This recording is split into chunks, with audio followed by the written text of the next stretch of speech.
हुए। विराग जल से राग मलिनता धुला स्वयं शबिमान हुए। झलक रहा सब लोक सहित नव जिनकी विद्या दर्पण में। मन वच तन से जिन चरणों में करूं नमन मुनि अर्पण में। मंगलाचरण में वर्धमान स्वामी को याद किया है, इसलिए वर्धमान नाम आया है। वर्धमान स्वामी का स्वरूप भी बताया है। कैसे है वो वर्धमान स्वामी? बाहर भीतर श्री से युक्त हो। श्री यानी लक्ष्मी, उस लक्ष्मी से युक्त हो यानी संपन्न हो, सहित हो। कैसी लक्ष्मी? बाहर और भीतर, अंतरंग की लक्ष्मी और बहिरंग की भी लक्ष्मी। अब कैसे अंतर करें हम कि वर्धमान स्वामी को अंतरंग की लक्ष्मी भी प्राप्त थी, बाहर की लक्ष्मी भी प्राप्त थी। अंतरंग की लक्ष्मी का मतलब है घातिया कर्मों के नष्ट होने पर अनंत चतुष्टय की प्राप्ति। यही उनकी अंतरंग लक्ष्मी, अंतरंग संपदा है, आत्म गुणों का वैभव है। और वैसे भी ज्ञान को, केवल ज्ञान को लक्ष्मी की संज्ञा दी गई है। ज्ञान लक्ष्मी है तो केवल ज्ञान है ही, अनंत चतुष्टय की लक्ष्मी भी उनके पास है। बाहरी लक्ष्मी क्या है? ऐसी अंतरंग लक्ष्मी के प्राप्त होने पर, यानी घातिया कर्मों के नष्ट होने पर अनंत चतुष्टय की प्राप्ति से तीर्थंकर प्रकृति के उदय के कारण इंद्र के निर्देशन में कुबेर के द्वारा समोसरण की रचना होती है। 12 सभाएं लगती हैं और ऐसे समोसरण की जो रचना होती है, अष्ट प्रातिहारी आदि का वैभव जो देवों के द्वारा किया जाता है, वह बहिरंग लक्ष्मी माना जाता है। बहिरंग लक्ष्मी हमारे को दिखाई दे जाती है, अंतरंग लक्ष्मी आत्मगुणों का वैभव है जो हमारी आंखों से जल्दी समझ में नहीं आता। ऐसे भीतर और बाहर यानी बहिरंग और अंतरंग लक्ष्मी से संपन्न कौन? वर्धमान। वर्धमान किनका नाम था? महावीर भगवान का नाम था। महावीर भगवान के कितने नाम थे? 5 नाम थे। वीर, अतिवीर, हनुमति, वर्धमान, महावीर। 5 नाम आपने पढ़े। 6वां नाम हमारी तरफ से हम और आपको दिए देते हैं कि महावीर भगवान का एक नाम और था जिसमें उन्हें महति महावीर कहा जाता था। क्या कहा जाता था? महति महावीर। और इन सभी नामों के रखने के प्रयोजन कारण भी हैं। तो ऐसे वर्धमान, वर्धमान शब्द का अर्थ क्या?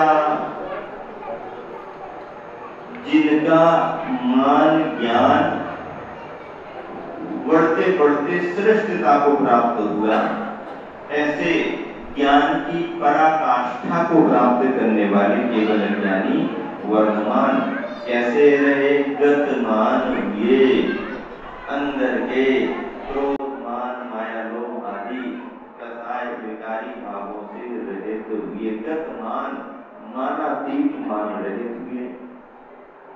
कैसे बने वो वर्धमान? केवल ज्ञान आदि लक्ष्मी को पाने वाले। घातिया कर्मों को नष्ट कैसे कर दिया? तो विराग जल से राग मलिनता धुला। विराग यानी वीतरागता रूपी जल से राग रूपी कीर्तिमा कालिमा मलिनता को उन्होंने साफ कर दिया, धो दिया। कहीं पर कोई कीचड़ हो तो साफ करने के लिए पानी वगैरह की जरूरत होती है। तो अंदर जो राग आदि की मलिनता, कीचड़, कीर्तिमा कालिमा थी घातिया कर्मों की, उसके लिए विराग जल से। विराग जल का मतलब क्या? विराग जल का मतलब वीतरागता का जल। वीतरागता में क्या आता है? जब वीतरागता की उत्कृष्ट दशा आती है तो शुद्धोपयोग की भूमिका बनने पर शुक्ल ध्यान के द्वारा घातीय कर्मों का क्षय किया जाता है। इसी के लिए विराग जल से राग मलिन धुला स्वयं छविमान हुए।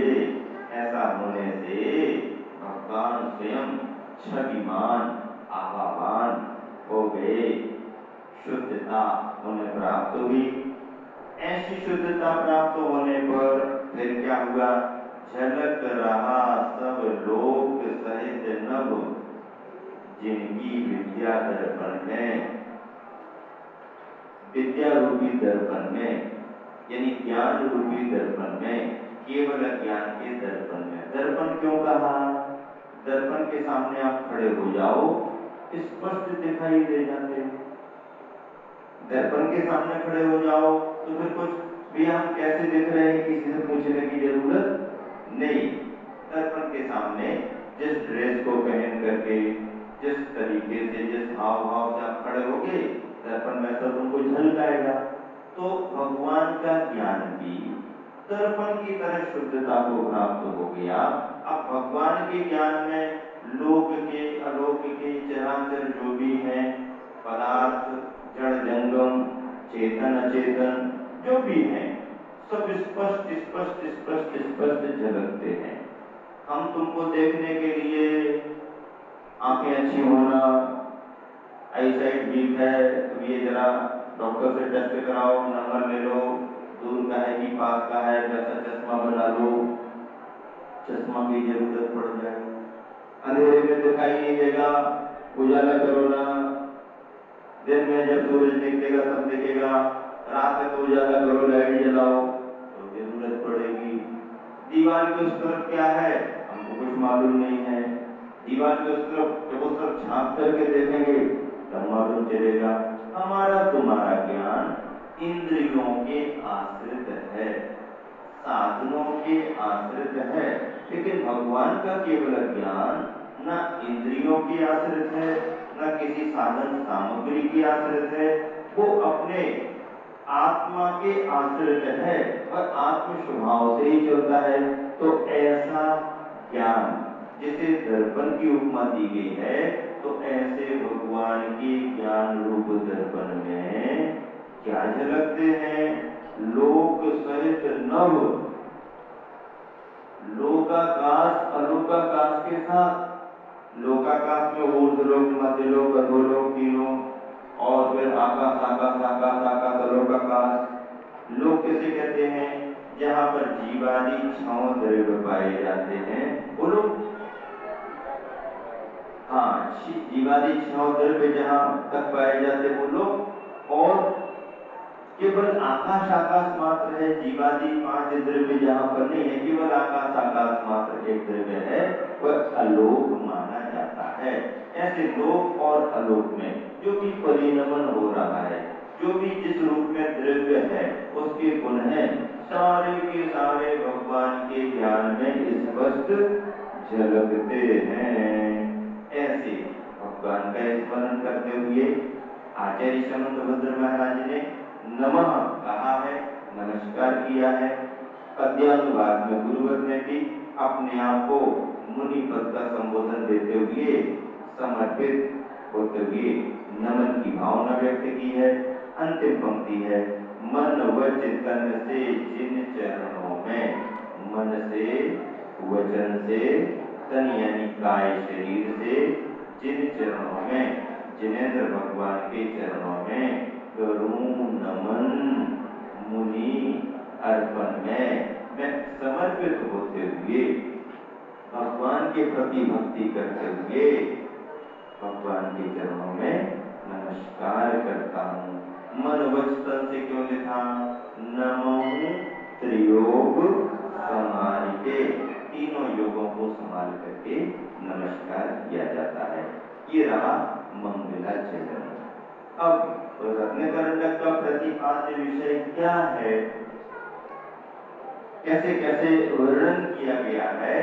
तो सम्यक दर्शन का अधिकार एक, सम्यक ज्ञान का अधिकार दूसरा, सम्यक चारित्र का अधिकार। तीसरा, सम्यक दर्शन के अधिकार में मंगलाचरण से लेकर के धर्म आदि की प्रेरणा कथन चर्चा है। सम्यक ज्ञान और सम्यक चारित्र की चर्चा आगे है। दूसरे नंबर के पद में क्या अपन भाव समझे, इसमें क्या होगा? नमस्कार रूप तो मंगलाचरण हो गया। मंगलाचरण की जरूरत भी होती है किसी भी शुभ कार्य में। कार्य की संपन्नता के लिए बाधा व्यवधान न आए, इसके लिए मंगलाचरण किया जाता है। ग्रंथ लेखन होता है, मंगलाचरण किया जाता है। प्रवचन सभा शुरू होती है, मंगलाचरण किया जाता है। मंगलाचरण का महत्व क्या? महत्व है मंगलाचरण से वातावरण मंगलमय हो जाता है, प्रसन्नता का वातावरण होता है, पवित्रता का वातावरण होता है।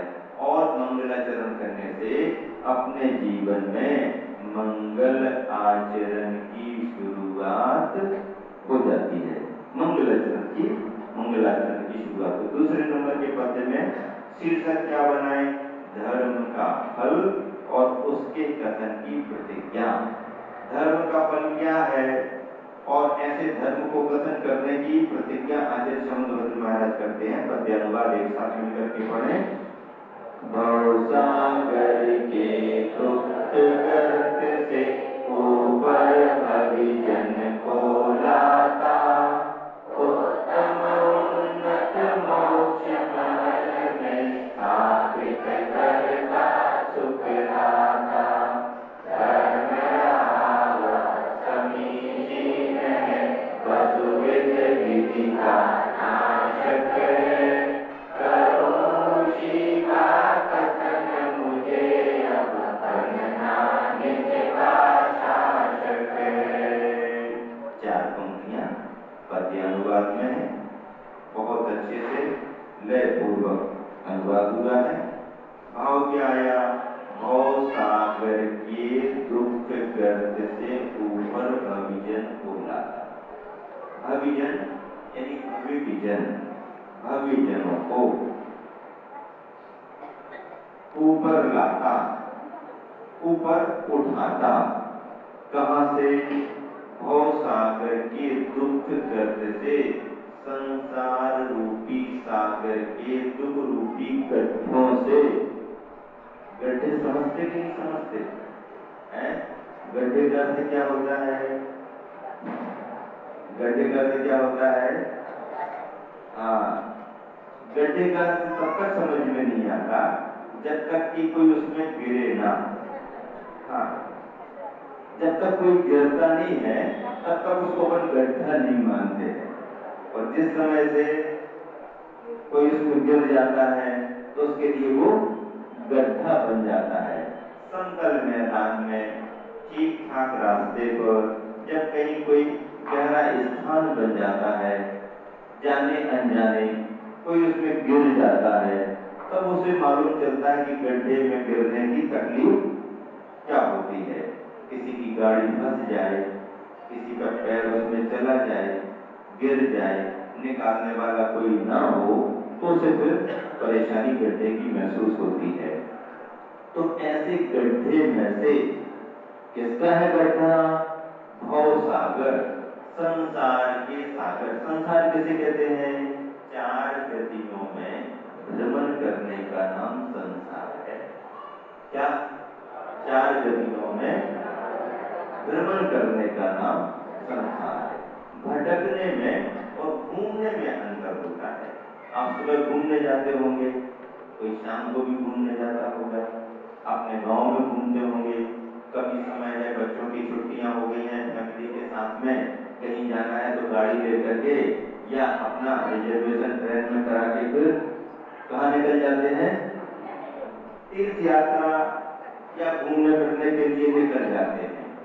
तो घूमना फिरना पर्यटन अलग होता है और भटकना अलग होता है।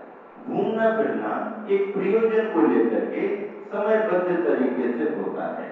इतने दिन यहाँ, इतने दिन यहाँ, इतने दिन यहाँ, इसके बाद यहाँ, इसके बाद यहाँ, जो अपना प्लान तैयार कर लिया उसके अनुसार जो आना जाना, वो घूमना फिरना कहलाता है। लेकिन भटकना क्या होता है? भटकने में कोई पता नहीं, जहां गए कब तक अटके रहेंगे कुछ मालूम नहीं। अब वहां से निकल भी गए तो ये तय नहीं है कि किस रास्ते पर आगे बढ़ना।